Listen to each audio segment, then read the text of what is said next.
wasaaradda arrimaha gudaha waxaan uga mahad celinayaa inay soo dhamaystireen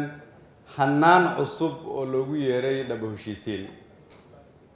kaasoo laga qayb geliyay qaybaha kala duwan ee bulshada Soomaaliyeed kaasoo la keeni doono golaha wasiirada si loo ansixiyo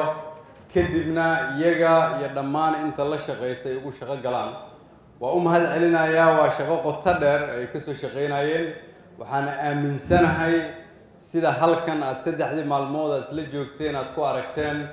inay dalka wax ka tari doonto haddii Ilaahay yiraahdo halkan abwaan kala soo istaagay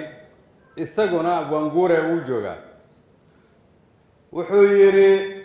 haddii aan qabyaaladda la iska dayn dalku dhibaatadan ayuu ku sii jiri doonaa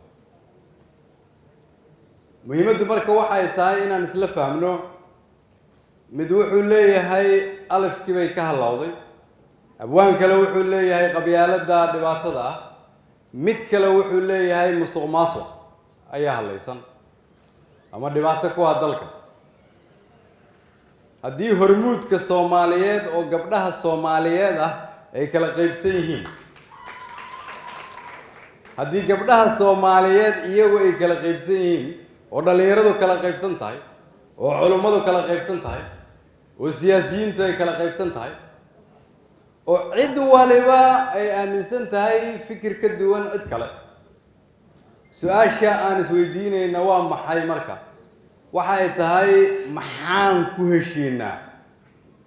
maxaa dhab ka dhigi kara hannaanka dhab u heshiisiinta ay wasaaraddu inoo keentay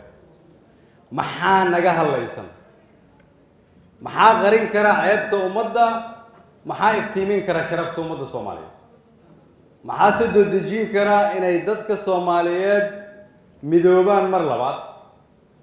waa inaan aqbalnaa marka hore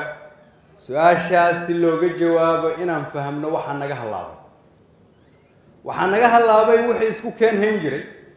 waxa naga halaabay wixii ceebteena qarin jiray waxa naga halaabay wixii dumarka iyo caruurteena u hiilin jiray waxa naga halaabay wixii adduunyada ku kalifi jiray inay noola dhaqmaan si sharaf leh waxa naga halaabay wixii dawladaha dariska u seegi jiray cidda aan nahay waxa naga halaabay oo naga dubay dawladnimadii waxa aan u baahanahay inaan ka dhameeyno marka waxay tahay dalkan dawlad xoog leh oo shaqeynaysa oo ummadda Soomaaliyeed ka wada dhaxaysa oo qabyaalad iyo musuqmaasuq ka madax bannaan in dib loo soo dhiso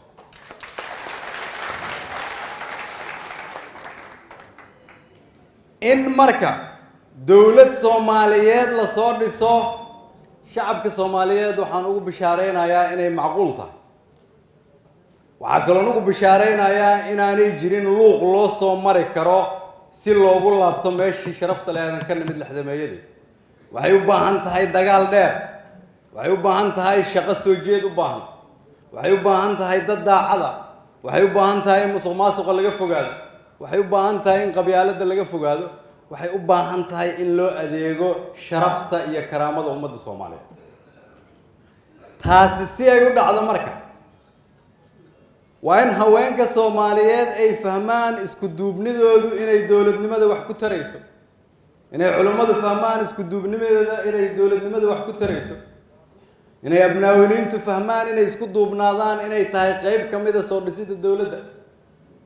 in dhalinyaradu ay fahmaan inay yihiin mustaqbalkii dawladnimada Soomaaliyeed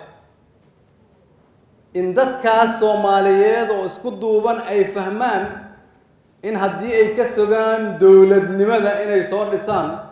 madaxweyne iyo ra'iisul wasaare iyo 275 xildhibaan iyo siyaasiyiin inay ka khaldan tahay haddii aad rabtaan wixii halkan laga sheegayo inay dhaboobaan waa in qof waliba uu qayb ka qaataa doorka uga aadan isaga ama iyada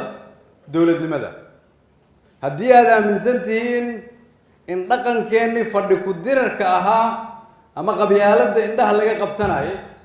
ama dhaqanka wax dumiska dulqaad loo lahaa haddaad aaminsan tihiin inuu dawladnimo keenayo ma keenayo dawladnimadu waxay joogtaa qarnigii 21aad oo u baahan aqoon iyo xirfad u baahan in la isla xisaabtamo u baahan qorshe in lagu shaqeeyo u baahan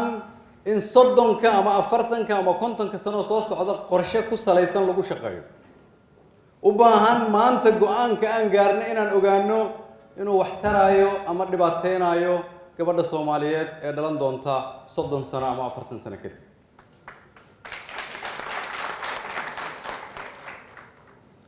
qofka qabyaaladda ka shaqeeya ama musuqmaasuqa ka shaqeeya wuxuu ku dhex dhuntaa inta halkan fadhida qofku wax duminayana wuxuu ku dhex dhuntaa inta halkan fadhiya haddii indhahan annagu aan leenahay aanay kala garanayn xumaanta iyo wanaagga saxda iyo khaladka runta iyo beenta mustaqbalkii la soo dhaafay iyo kan loo socdo wax dhisid iyo wax dumid haddaanan kala garanayn intaas macnaheedu waxay tahay dowladnimo diyaar u lahayn in dhab heshiisiin qorshaheed la keeno waxaa iyadana asal ka ah inaan soo dhisno wixii naga dumay saraha naga dumay oo aad aragtaan waxaa la mida quluubteenna gudahooda inta ka duntay in halkaas laga soo dhiso ayaa la mid ah marka in saraha dib loo dhiso qof waliba oo Soomaaliyeed marka cid baa matasha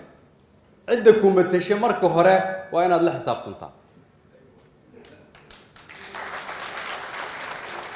cidda mustaqbalka siyaasadda kugu matalaysa waa inaad marka hore adigu ku qiyaastaa waxa halka aan ka sheegayseen inay u qalantay inaanay u qalmin cidda aad rabtaan inay miiska dhinaca kale idinkaga soo fariistaan si waxa aad sheegaysaan dowladnimada ah ay dalka ugu soo dabaalaan su'aalo adag in la isweydiiyay u baahan tahay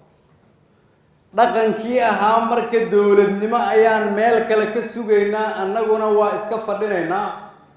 wuxuu u baahan yahay in wax lagu daro waxay u baahan yihiin abwaanadu inay wax ku daraan oo gabdhuhu ay wax ku daraan oo culummadu ay wax ku daraan waxaan soo dhaweynayaa cid walba oo toosinaysa qarannimada Soomaaliyeed sheegaysa dhaliil wax lagu saxo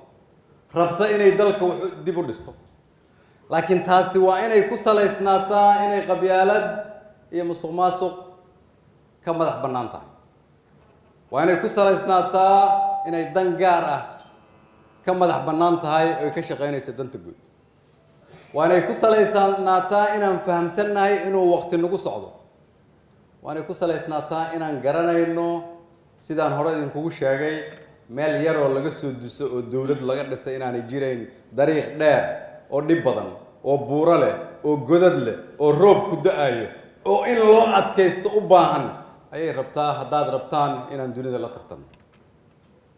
odayaasha iyo wiilasha gabdhaha iyo culummada madaxda halkan isugu timid oo aan anigu ugu horeeyo annagoo ka anba qaadayna sidii aan ku hergeli lahayn waxa halkan aad uga heshiiseen anigoo soo dhaweynaya fikirkii dadkii halkan soo istaagay oo ahaa in la sameeyo duco qaran waan leeyahay inay wasaaraddu ka howlgasho